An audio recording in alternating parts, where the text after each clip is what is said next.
Bonjour chers amis, j'espère que vous allez bien.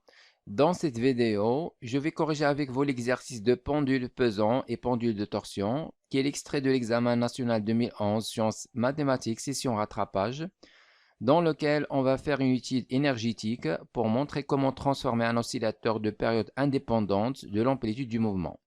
Cette vidéo est dédiée aux étudiants deuxième année bac sciences mathématiques et sciences physiques. On fixe au milieu d'un fil tendu horizontalement, de constante de torsion C, une tige de longueur AB égale à 2L et de masse négligeable. À l'extrémité inférieure A de la tige est fixé un corps ponctuel S1 de masse M1 égale à M. Donc ici on a le fil tendu horizontalement DE, en lequel est fixée la tige AB en son centre. À l'extrémité inférieure de la tige, on fixe un corps ponctuel S1 de masse M1 égale à M. La tige porte sur sa partie supérieure en un point M, situé à une distance D du point O, un solide ponctuel S2 de masse M2 égale à 2M. La position de S2 sur la tige peut être réglée. Donc voilà, sur la partie supérieure, on fixe un corps ponctuel S2 de masse M2 égale à 2M, à une distance D du centre O. Donc la position de S2 peut être réglée sur la partie supérieure de la tige.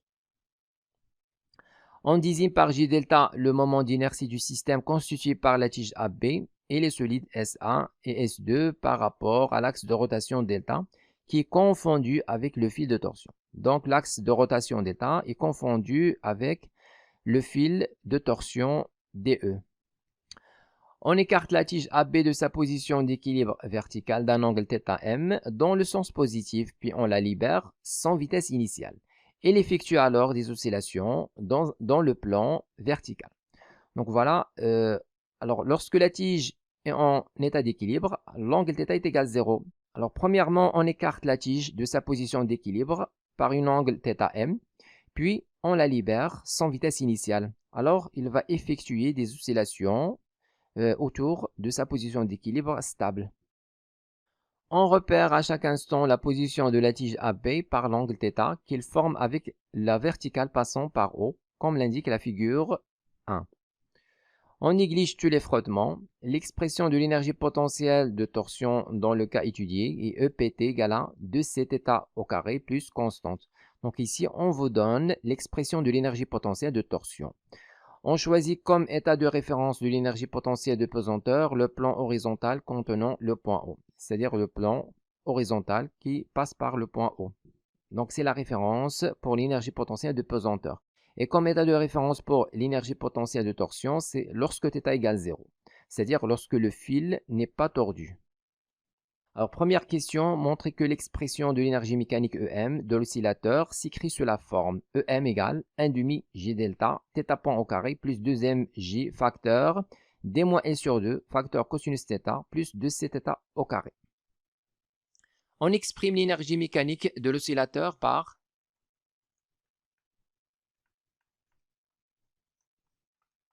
EM égale l'énergie cinétique de l'oscillateur plus l'énergie potentielle de pesanteur plus l'énergie potentielle de torsion de l'oscillateur.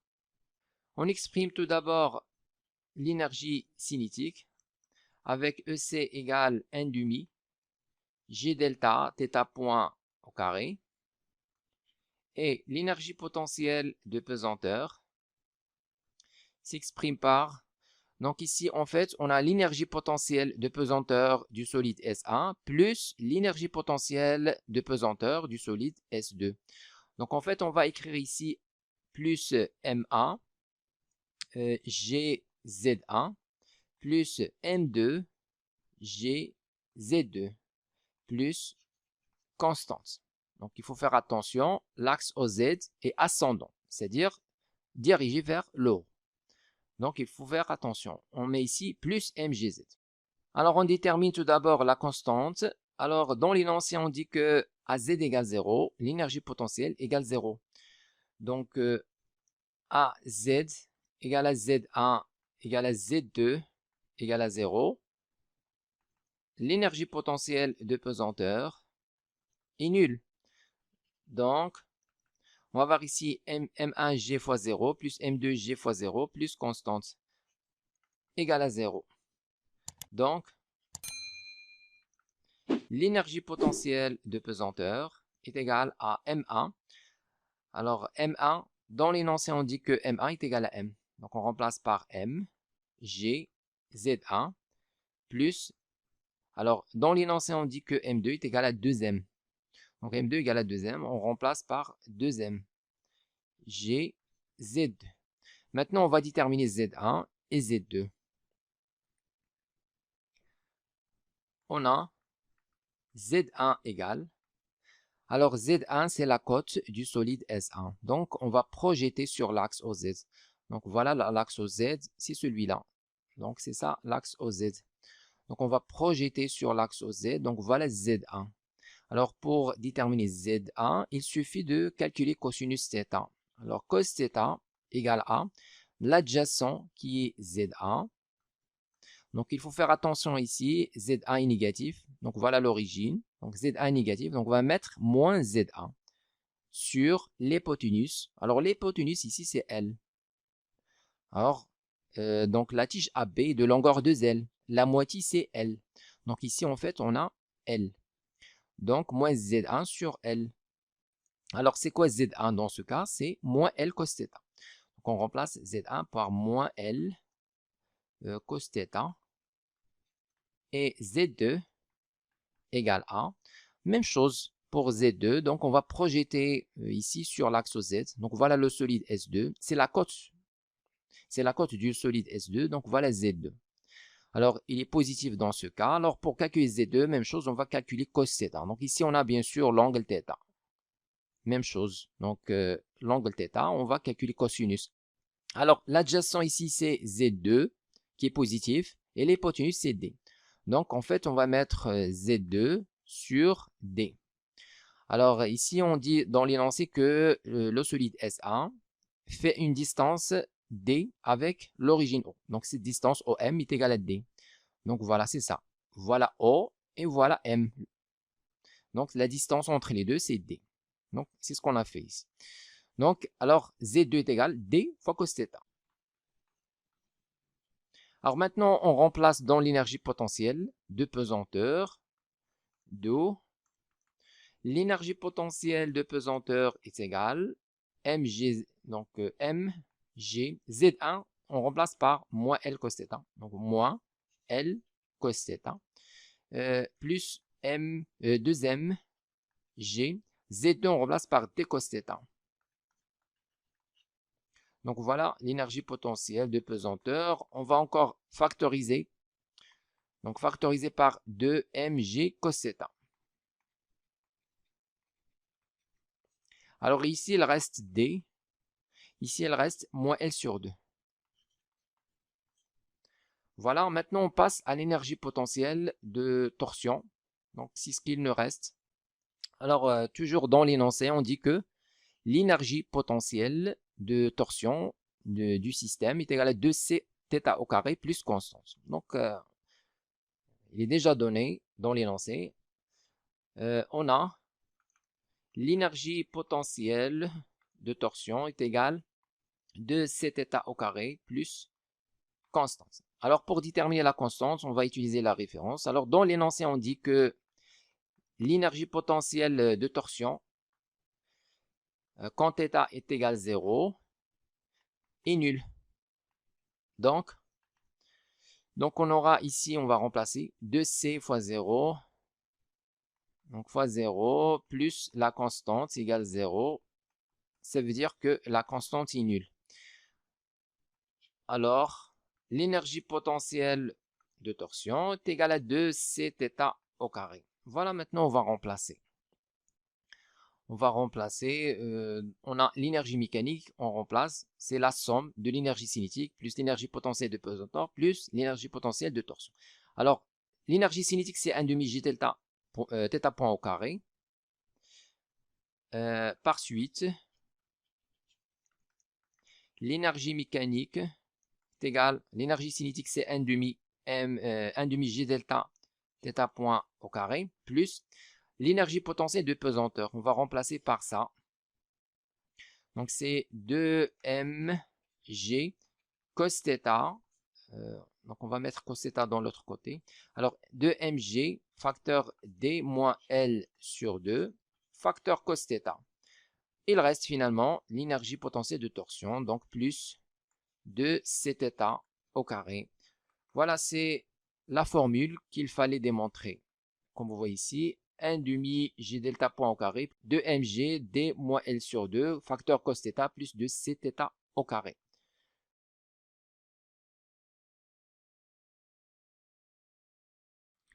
Deuxième question, on considère le cas de faibles oscillations dont θ est comprise entre 0 et pi sur 18 radians et cosinus θ à peu près égal à 1 moins θ carré sur 2. Question de 1, établir l'expression de l'équation différentielle vérifiée par l'angle θ. Alors dans le cas de faibles oscillations, l'énergie mécanique de l'oscillateur s'exprime par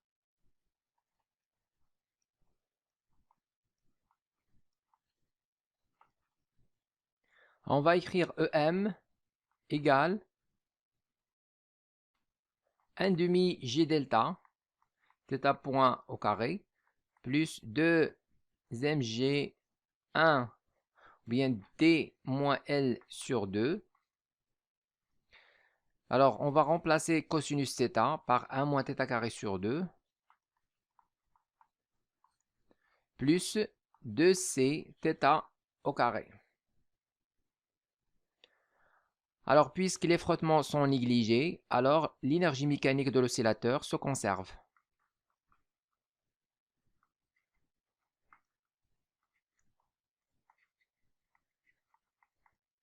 C'est-à-dire, l'énergie mécanique est constante. Donc, d de EM sur dt égale 0. Alors, on va dériver l'expression de l'énergie mécanique pour déterminer l'équation différentielle vérifiée par l'angle θ. Alors, on va écrire 1 demi J delta, la dérivée de θ point au carré. Donc, la dérivée de f au carré, c'est 2f f'. Alors, la dérivée de θ point au carré, c'est 2 θ point, point, c'est-à-dire θ 2 points, plus 2 mg d moins L sur 2. Alors, la dérivée de 1, c'est 0, moins la dérivée de θ au carré sur 2, c'est 2 θ point sur 2. Et plus 2c, la dérivée de θ au carré, c'est 2 θ point. Tout ça égale 0. Alors, on va simplifier par 2. Même chose ici. Ensuite, on va factoriser le tout par θ point. Donc ici, on a θ point, θ point, θ point. Donc on va factoriser avec. Alors θ point, facteur. Ici, il reste J delta fois θ 2 points plus 2 mg facteur d moins L sur 2. Alors ici, on a factorisé par θ point. Il reste θ ou bien moins θ. Donc il reste moins θ plus 2 fois 2, 4, c, θ. Et θ point, on a déjà factorisé avec. Donc tout ça, facteur θ point. Alors tout ça égale 0. Alors comme θ point différente de 0, car le système est en mouvement d'oscillation, alors, donc ici on aura J delta, θ 2 points, plus ou bien moins 2m G facteur D moins L sur 2, facteur θ, plus 4c, θ égale 0. Ici, on va factoriser par θ. Donc, on aura J delta, θ 2 points, plus. Donc, on va factoriser par θ. Ici, il reste 4c. Ici, il reste moins 2mg, facteur D moins L sur 2.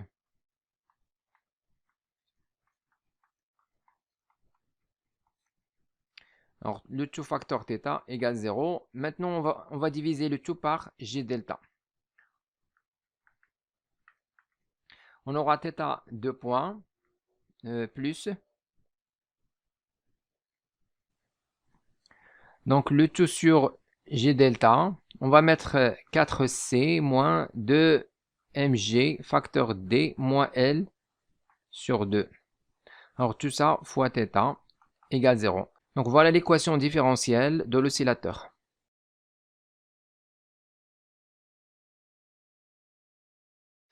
Question 2.2. Trouvez l'expression littérale de la période propre T0 de l'oscillateur pour que la solution de l'équation différentielle soit θ de t égale à θ max cosinus 2πt sur T0 plus phi. Donc ici on va remplacer dans l'équation différentielle. Alors pour que θ de t soit solution de l'équation différentielle, on va remplacer. C'est-à-dire on va calculer θ point, ensuite on va calculer θ de point, et on remplace ici. On remplace θ par cette expression, et ensuite on détermine T0. Donc c'est ça la démarche qu'on va suivre. Alors normalement, si on ne demande pas la démonstration, on va trouver T0 égale 2π racine. Alors à l'intérieur de la racine, on va mettre l'inverse du coefficient de θ, c'est-à-dire l'inverse de ces expressions. Bien sûr, il faut toujours ici avoir 1 comme coefficient de θ de point. Donc on va mettre l'inverse de ça, c'est-à-dire J delta sur 4C moins 2mg d moins L sur 2. Donc voilà l'expression de la période qu'il faut trouver. Alors s'il ne demande pas la démonstration, on met ça directement. Alors maintenant on va calculer.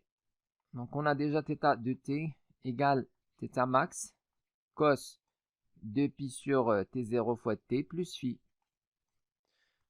Donc on calcule θ point. Donc c'est égal à la dérivée de cosinus, c'est moins sinus. On va mettre moins θ max. La dérivée de cos, c'est sinus, bien moins sinus. 2π sur t0 fois t plus phi. Et ensuite, il faut multiplier par la dérivée de l'expression à l'intérieur. La dérivée de 2πt sur t0 plus phi, c'est évidemment 2π sur t0. Donc, on a utilisé la formule suivante, cosinus a plus, ou bien at plus b. Alors, la dérivée de ça, c'est moins a sinus at plus b. Avec a, c'est la dérivée de l'expression à l'intérieur.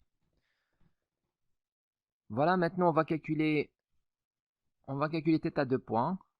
Alors θ de point de t est égal à moins θ max 2π sur t0. Alors la dérivée de sinus, c'est cosinus. Mais il faut encore multiplier par la dérivée de l'expression à l'intérieur. C'est-à-dire, donc la dérivée de ça, c'est 2π sur t0. Donc on va mettre tout simplement au carré ici. La dérivée de sinus, c'est cosinus. 2π sur t0 fois t plus phi. Et maintenant, on remplace dans l'équation différentielle. Donc on remplace θ de point par ça. Donc on remplace dans l'équation différentielle. On aura moins θ max 2π sur t0 au carré. Cosinus 2π sur t0 fois t plus phi. Donc c'est ça θ de point. Maintenant on va mettre plus 4c moins 2mg d moins L sur 2. Le tout sur J delta. Facteur θ. Alors θ on va remplacer par son expression. θ max cosinus 2π sur t0 fois t plus phi. Tout ça égale 0. Voilà, maintenant on va factoriser par cosinus et par θ max. Donc ici on a θ max cosinus. Donc on factorise avec. Alors tout d'abord on factorise par θ max en facteur. Ici il reste moins 2π sur t0 au carré. On a factorisé par cosinus. Ici il reste plus 4c moins 2mg facteur d moins L sur 2. le tout sur J delta. On a déjà factorisé par θ max et par cosinus. Donc, on va mettre cosinus en facteur. Cosinus de pi sur T0, T plus phi. Tout ça égale 0. Cette équation est valable quel que soit T. C'est-à-dire que cosinus, bien sûr, ce n'est pas une fonction nulle. Donc, la fonction cosinus n'est pas nulle. Ça, c'est évident. Il varie. Cosinus n'est pas la fonction nulle. Alors, θ max aussi n'est pas nul, différent de 0. Donc, forcément, cette expression qui est nulle.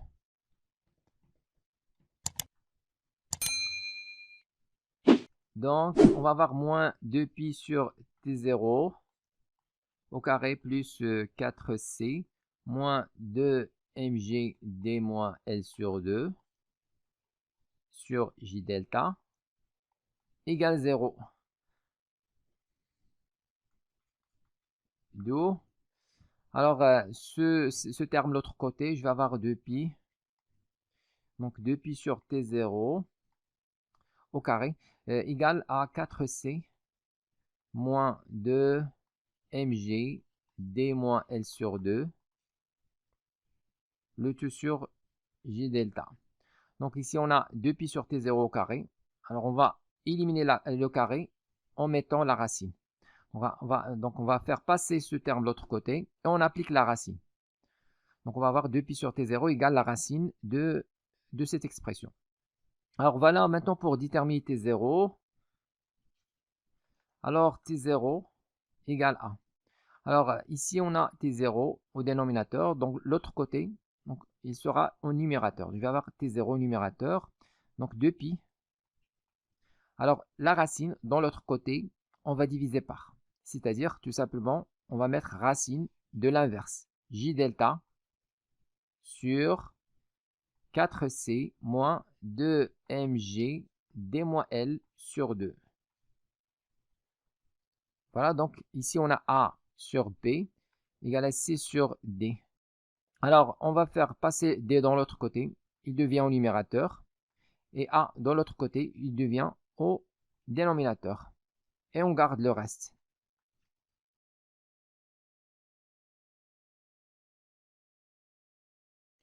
Question 3. On règle la position de S2 sur la tige à la distance D0 du point O. Puis on écarte de nouveau la tige de sa position d'équilibre vertical d'un angle θm et on la libère sans vitesse initiale. Déterminer la distance D0 en fonction de L pour que le mouvement de l'oscillateur soit un mouvement de rotation sinusoïdale, quelle que soit la valeur de θm appartenant à l'intervalle 0π sur 2. Donc ici, on va répéter la même expérience précédente. Alors, cette fois, on va régler la position de S2 à la distance D0 du point O. Ensuite, on va écarter la tige de sa position d'équilibre vertical et on la libère sans vitesse initiale. Alors, on nous demande de déterminer D0 en fonction de L pour que le mouvement de l'oscillateur soit un mouvement de rotation sinusoïdale.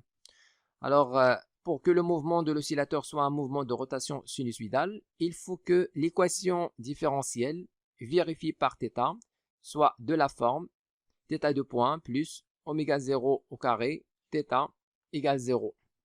Donc, c'est ça l'équation différentielle qui caractérise un oscillateur en mouvement de rotation sinusoïdale. Donc, ceci, quel que soit θm, appartenant à l'intervalle 0π sur 2. Alors, θm appartenant à l'intervalle 0π sur 2, c'est-à-dire on n'est plus dans le cas de petites oscillations. C'est-à-dire que l'équation différentielle précédente n'est plus valable. Celle-là.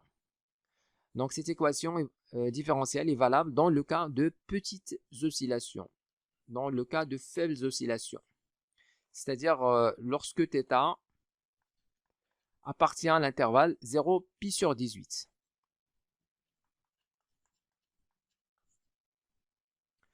Alors, dans la question 3, on va chercher la nouvelle équation différentielle en utilisant toujours donc l'expression de l'énergie mécanique et de la conservation de l'énergie mécanique. Alors, soit θm dans l'intervalle 0 π sur 2. Alors, on n'est plus dans le cas de petites oscillations.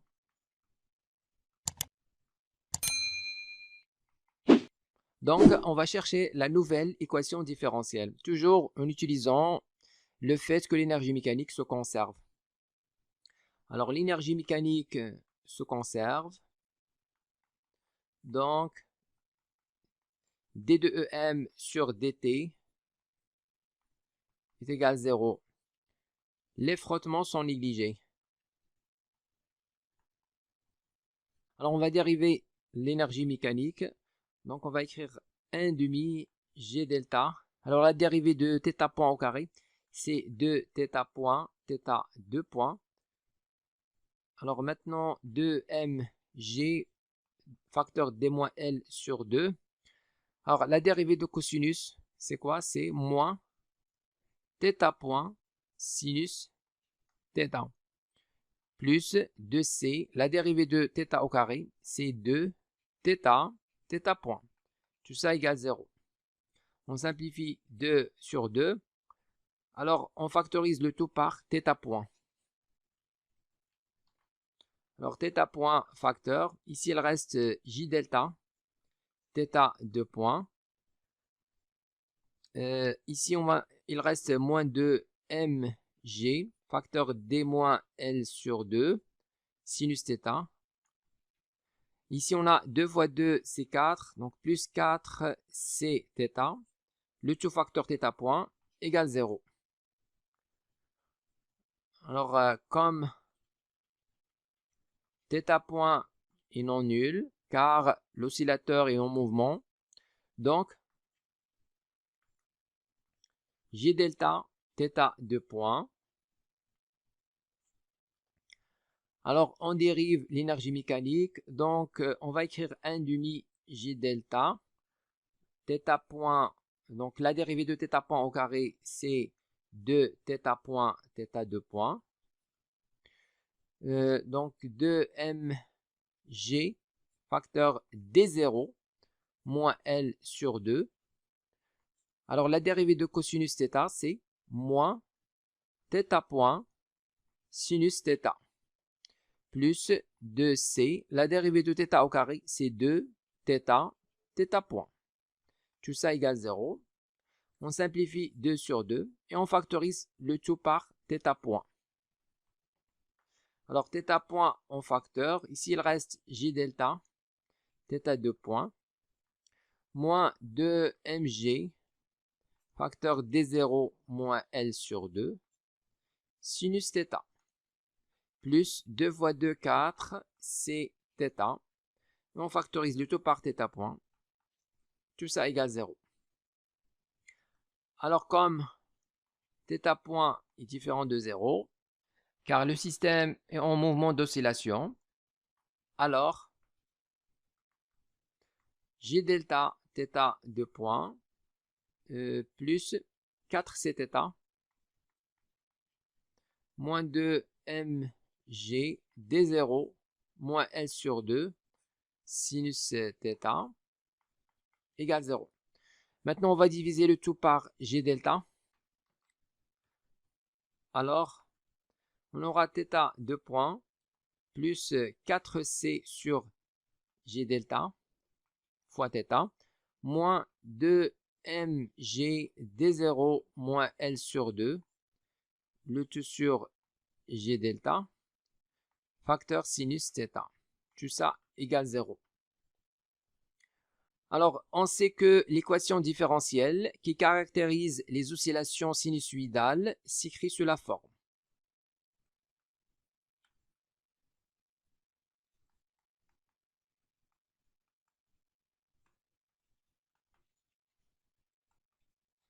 On sait que l'équation différentielle qui caractérise les oscillations sinusoïdales s'écrit sous la forme θ 2 points plus oméga 0 au carré θ égale 0.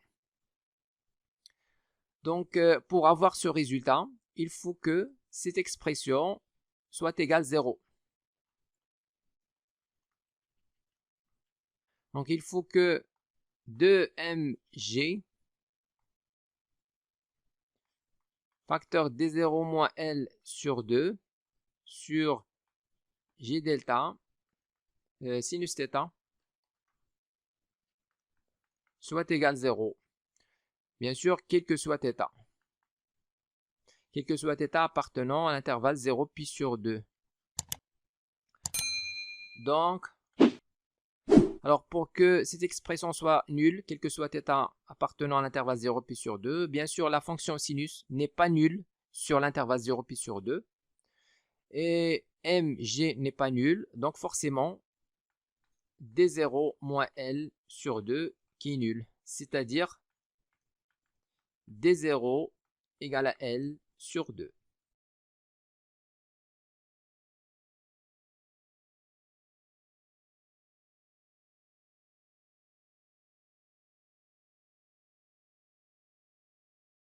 Écrivez-moi vos remarques dans les commentaires et n'oubliez pas de cliquer sur j'aime si vous appréciez notre contenu et de s'abonner à notre chaîne YouTube. C'est absolument gratuit pour recevoir de nouvelles vidéos.